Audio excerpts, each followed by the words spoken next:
जब भेटबे न कइल त लहू कला से का भइल, कोनो दावे न लहल त फऊ कला से का भइल। ऐसे तो डाढ़ पत फर के फुलाइल होखे, जब भेटबे न कइल त छौकला से का भइल।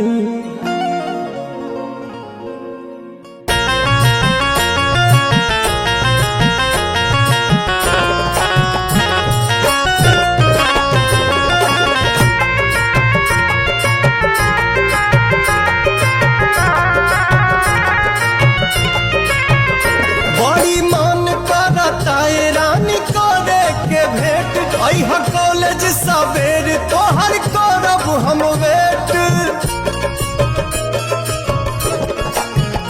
बड़ी मन करता ये रानी करे के भेंट।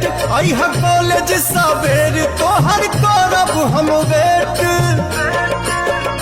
जवन भइल रहे गलती न फेर होई हो।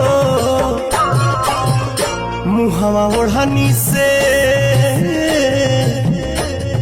ओढ़नी से बांध के न अइहा ये जान, न त चिन्हे में देर होई हो। मुहवा ओढ़नी से बांध के न अइहा ये जान, न त चिन्हे में देर होई हो।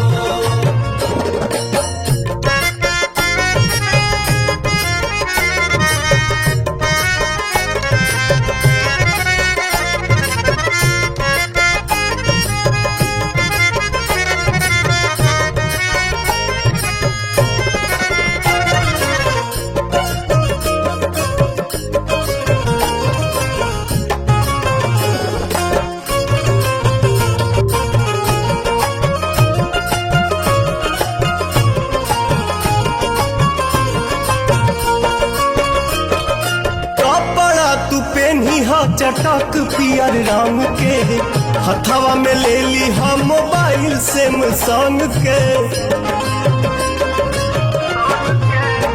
हाँ कपड़ा तू पहनिहा चटक पियर रंग के, हथवा में ले ली हम मोबाइल सैमसंग के। कॉल करी हम फिर बात ढेर होई हो। मुहवा ओढ़नी से बांध के न अइहा ये जान, न त चिन्हे में देर होई हो।